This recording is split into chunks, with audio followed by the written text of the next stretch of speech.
very good morning to you one and all, and welcome to another episode of Who's Tom and Dick. We've had a wonderful week this week, lovely spring weather, the sun has been shining, the temperatures have risen, it's been absolutely gorgeous here in the UK. I'm not sure what it's like in New York and America because they've been suffering some pretty horrendous snowfalls, but we're okay at the moment, so we're looking forward. Having said all that, last week I spent 6 hours in A&E. That's the first time I've been to A&E for a long, long time. And boy, was it drawn out. 6 hours. I had a funny tummy for quite some time. And then I've had this pain in the right-hand side. So I thought, I'm going to go and get this checked out. So I rang the doctor. The doctor was pretty useless. They suggested I went to A&E. So I took their advice and off I trotted. 11 o'clock, roughly, I got there. And I was seen in at the reception, booked in, given a tag on my arm so they didn't lose me or they knew who I was. First, after about 10 minutes, I had a call and went in to see the nurse, who then carried out a height measurement, a weight measurement. She also took some bloods and my blood pressure. The blood pressure was all okay. No idea what the blood said, so I had to wait for that. I said to her, "It's busy in here today." She said, "Well, it is a Monday, and Monday is our busiest day." Oh, I thought. But anyway, she said, "The good news is there's only a 2-hour wait for the doctor today." I thought, great. So off I trotted back into the waiting room. Well, 2 hours went by and suddenly I got a call, "Mr. Mortimer, please." So off I trotted into the doctor's room and sat down on a couch. And he said, "What's the matter with you then?" And I said, "Well, I've got this upset stomach and this pain in my side." He said, "Right, let me have a look." And he done a few investigations, prods and pokes, coughs, taps, and looked at me in a strange way. I don't know why. And then he went on to say, "Well, I think it's digestion issues, constipation, maybe a bit of IBS, irritable bowel syndrome, for you folks out there that may not know what IBS is. If you're young, you've got all this sort of thing to look forward to." So he said, "Go and wait in the waiting room, and I'll see you again in a short while." I thought. About 20 minutes later, the nurse called me again. She said, "Oh, the doctor has asked me to do an ECG." Right, okay, fair enough.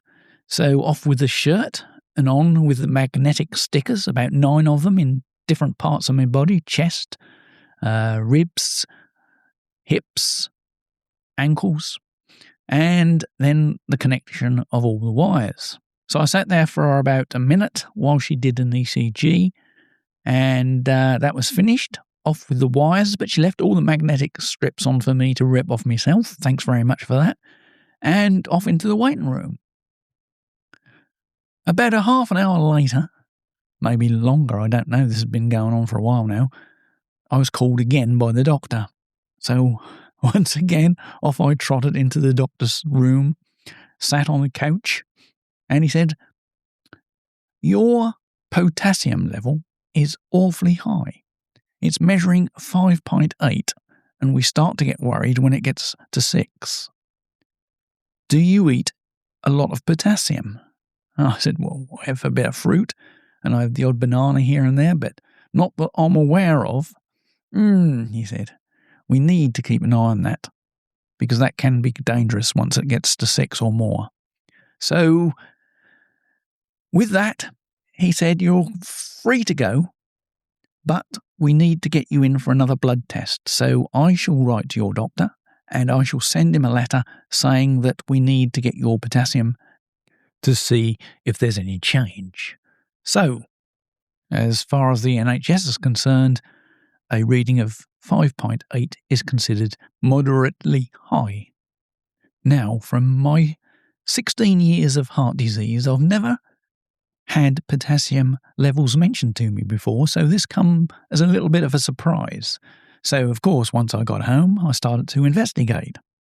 A blood potassium level of 5.8 mmol/Al is high. We've already established that, thank you very much. What do the numbers mean? Well, 3.5 to 5 is normal, 5.1 to 5.5 is considered mildly high. 5.6 to 6, moderate hyperkalemia. Above 6, more serious and urgent. So there you go. I'm on the cusp, as we used to say. So what does all this mean? Well, at 5.8, apparently, I'm in the moderate to high range. It's not automatically dangerous. Well, that's nice to know.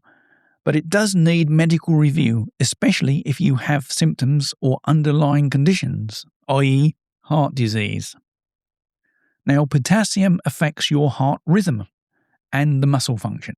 If levels rise further, it can cause abnormal heart rhythms. I was told to seek urgent care if I have chest pains, palpitations, irregular heartbeat, muscle weakness, numbness, tingling, or feeling faint. Well, to be honest, I feel like that a lot of the time, being on all this medication anyway, so I don't know how I'm going to determine the difference between how I normally feel and how higher potassium levels make me feel. So the doctor told me to avoid high potassium foods, bananas, potatoes, tomatoes, spinach, avocado, beans, all those sort of things. Stay well hydrated and don't take potassium supplements. Well, I never did, so I won't do it now. One of the questions the doctor asked me was, how old are you? 64, I said. And what medication you were on? Well, there you go. I read the list. 10 milligrams of amitriptyline, 75 milligrams of dissolvable aspirin. That's important. Dissolvable aspirin, guys, if you're taking this regularly. 80 milligrams of atorvastatin, 1.25 milligrams of bisoprol, 8 milligrams of candistatin, and finally, 40 milligrams of esomeprazole.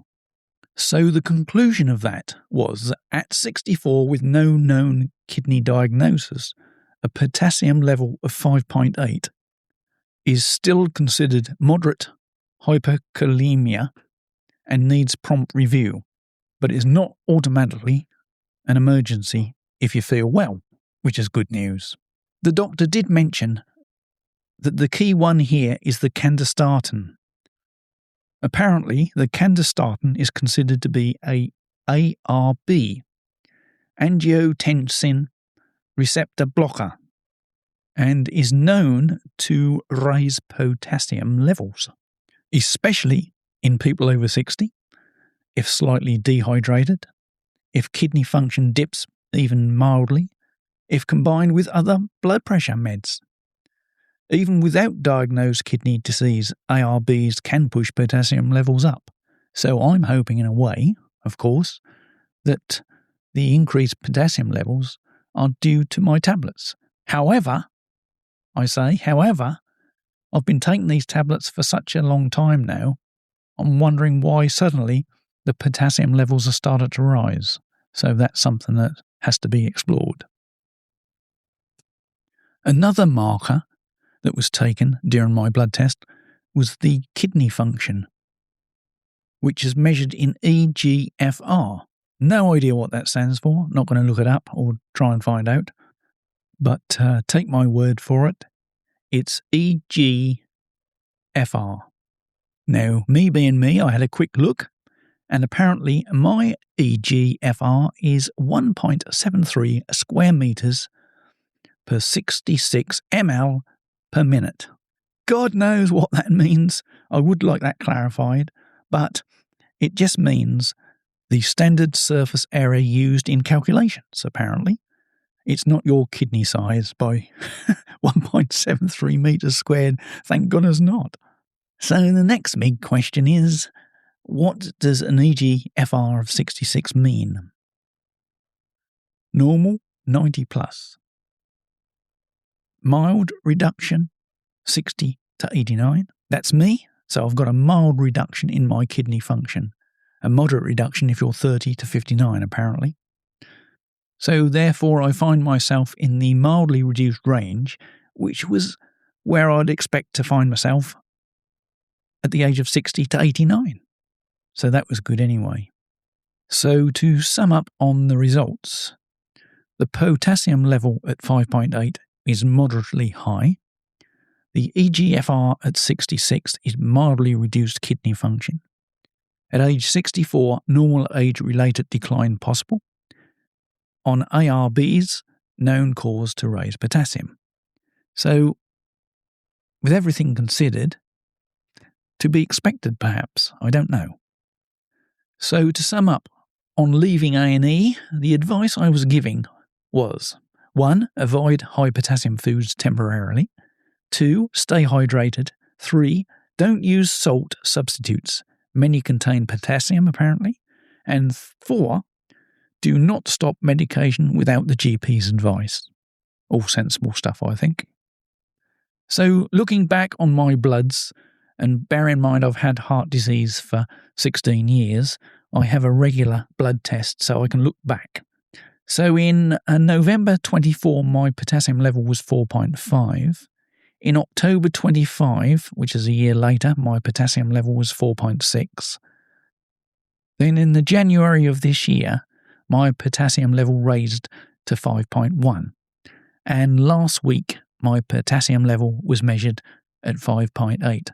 So we can see a trend there of increased potassium levels over the last 2 years, which is a little bit worrying, I must say.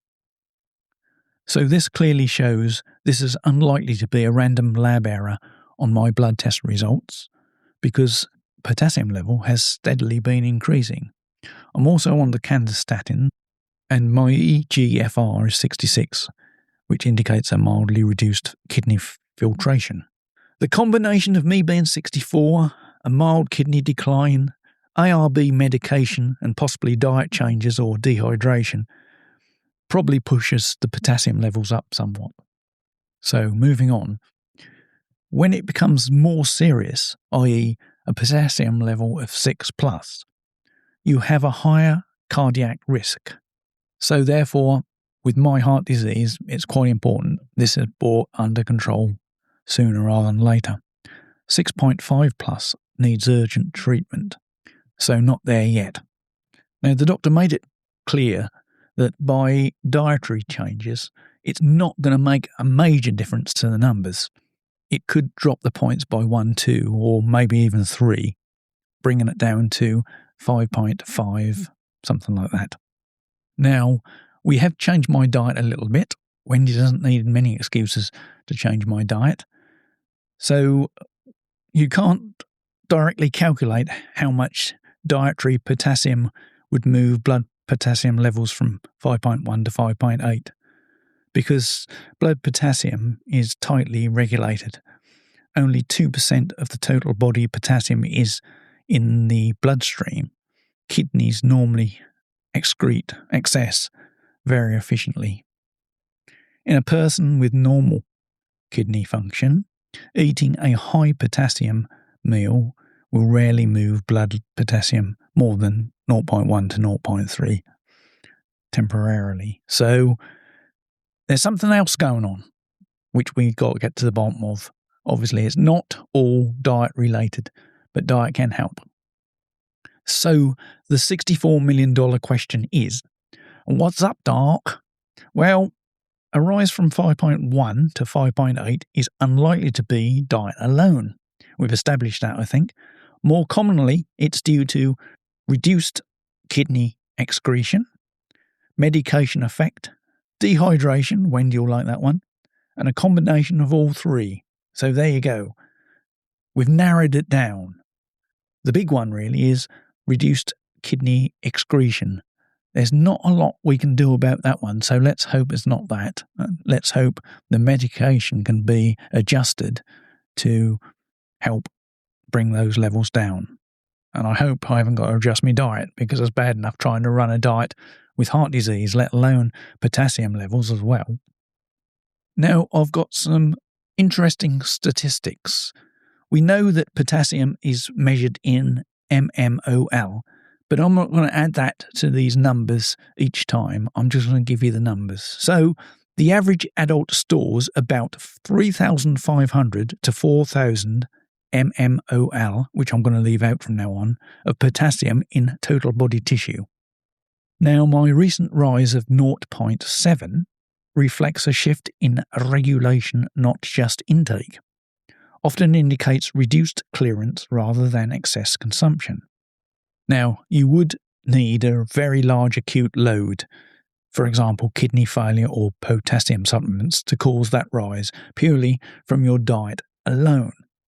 So could a diet contribute? Well, yeah, I think we've established that. Give you some numbers. A large baked potato carries about 1,000 mg of potassium, a banana 420, a tomato-based meal 600. Now, taking me for an example, I'm on these drugs, ARBs. I've got a kidney function of EGFR 66. With repeated high intake, I could gradually push levels up, but diet alone rarely explains a steady upward trend like mine. Now, there is some reassurance. I'm not in the danger zone yet, but the trend plus ARB plus a mild kidney decline makes this a medication review, not a you ate too much fruit scenario, which in one respect is good because that means that I can eat what I want to a certain extent, bearing in mind my heart disease. So to break this down, my tummy discomfort, constipation, gas and right-sided pain are very unlikely to be caused by a potassium of 5.8. Right, fair enough. Therefore, mild moderate hyperkalemia usually does not cause abdominal pain. What does potassium cause then, is what I want to ask. Well, from what I can find out, when potassium causes symptoms, they are typically muscle weakness, palpitations, abnormal heart rhythm, and occasionally nausea. No focal right-sided abdominal pain. Pointing to IBS, wind, or constipation. I do suffer from a little bit of wind occasionally, as my friends may tell you. And we do have a saying in our family, there isn't a Mortimer that cannot fart. But constipation, or IBS, is also common in our family. The boys will be glad to hear that one. Right, so the lower abdomen contains the caesium and the ascending colon. Gas and stools build up there and often causes aching pain, pressure, bloating, and tenderness. And wind, I guess. Very common at my age, apparently. Not much fun growing old, is it? So, irritable bowel syndrome, or IBS as we all know it, often causes crampy pain, gas, altered bowel habits, pain relieved after passing wind or stool. See, there is a reason we fart. It does not affect potassium levels. Fine, okay. So I've got a wind or an IBS problem and I've got potassium level problems now. Great. Now they did say when right-sided pain needs urgent attention. I forgot to mention, by the way, the doctor sent me in just in case it was a grumbling appendix. That wasn't even mentioned in my review. But anyway, when right-sided pain needs urgent review, seek urgent care if you develop a fever, vomiting, severe or worsening pain, pain with movement or coughing, loss of appetite, black or bloody stools. This would raise concern for appendicitis, gallbladder issues, or bowel obstruction. Apparently, from what I've described, I've got gas, constipation, or IBS. It sounds more functional than surgical, but I've got to monitor the symptoms. What this investigation did find, though, is my potassium is high. So this is the area of concern. Now, where it becomes critical is if the levels rise to 6 or above, because it does risk abnormal heart rhythms. And obviously, being a heart patient, that's not good news for me. Therefore, further treatment arises. 6.5 and above, then it's high cardiac risks. So the alarm bells really start to ring. So that's why it's very important to monitor this going forward and hoping that we can get it down. So I guess I should explain what potassium is and how important it is to you. What is potassium? Well, it's an electrolyte and it's a mineral that's in your blood and it carries the electrical charge in your blood. This is essential for heart rhythm. Our heart beats using electrical signals. Potassium helps control that electrical activity. So on that basis, all muscles, including the heart and the bowel, for argument's sake, rely on potassium. It allows nerves to transmit impulses, works alongside sodium to regulate blood pressure.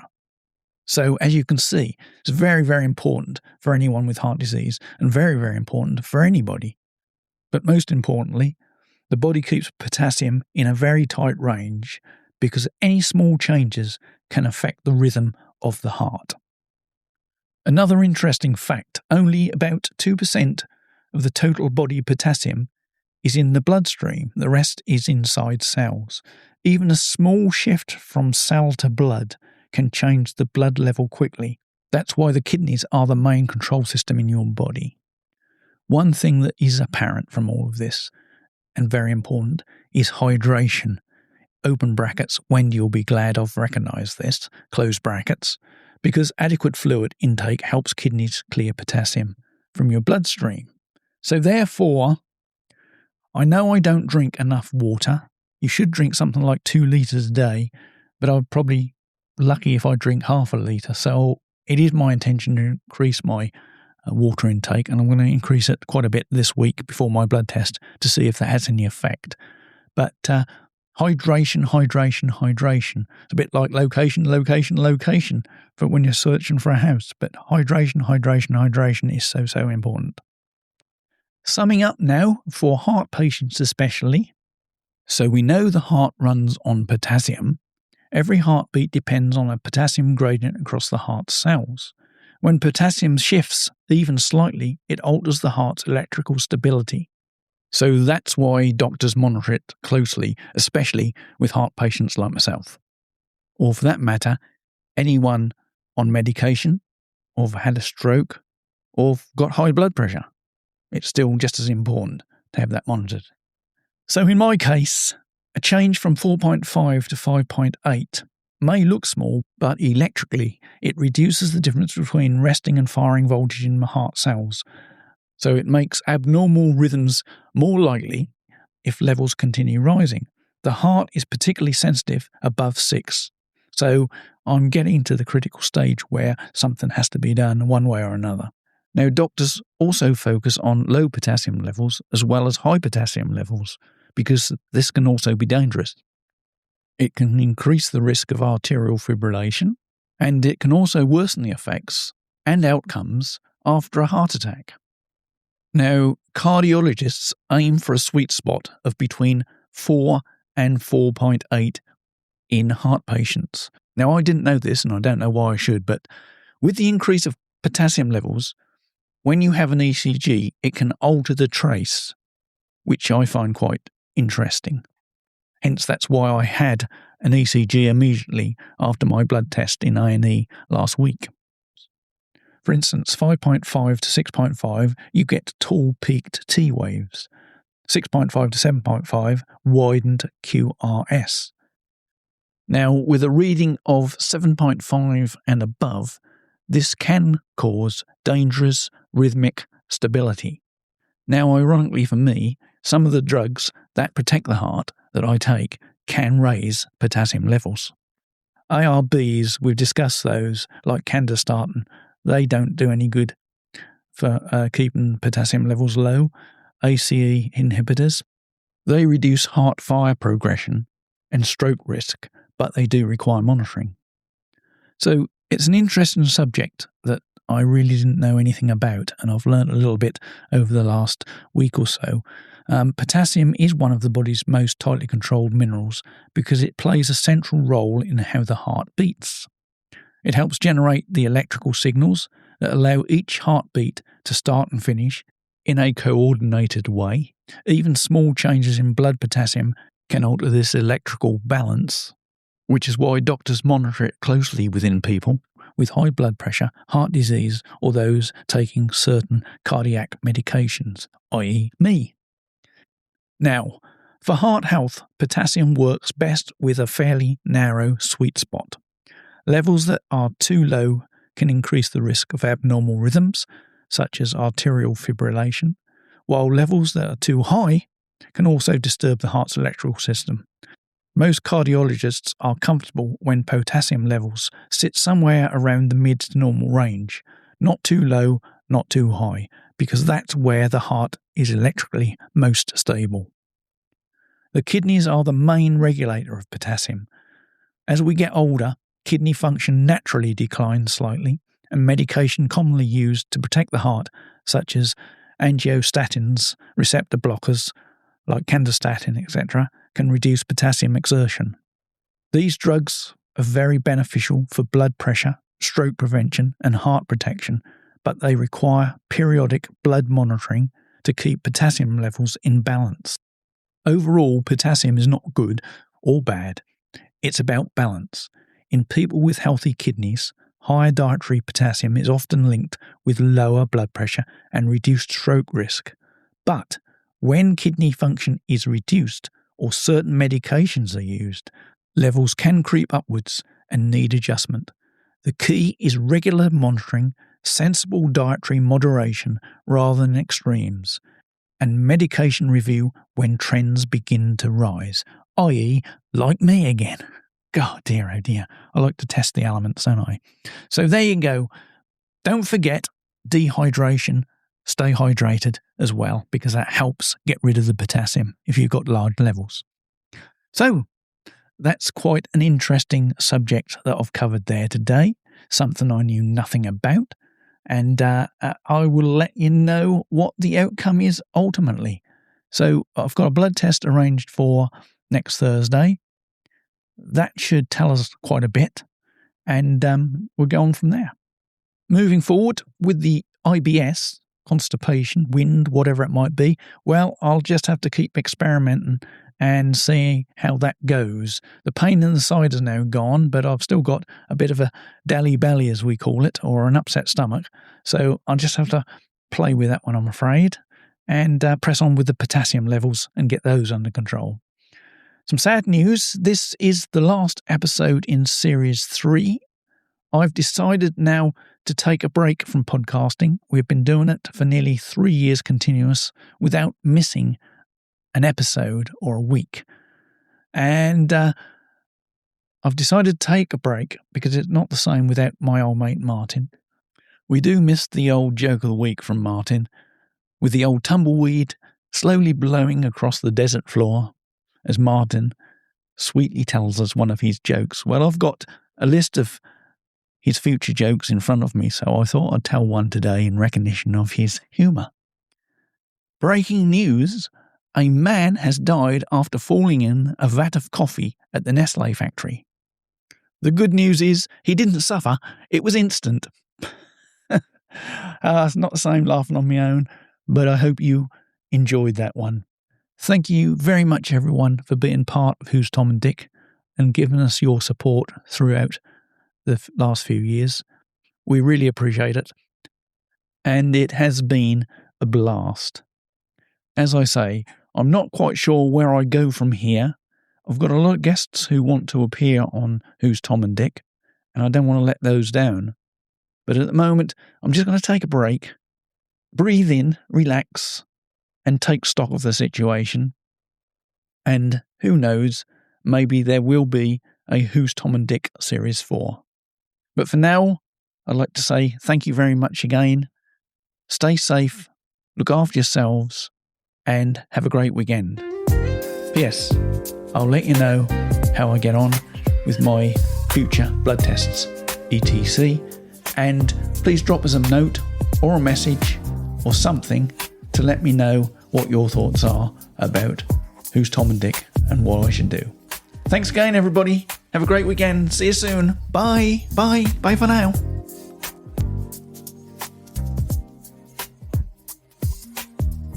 You've been listening to the Who's Tom and Dick podcast. If you enjoyed this episode, please subscribe to the show on Apple, Spotify, or your favorite streaming platform. New episodes are available every Friday. Thanks for tuning in.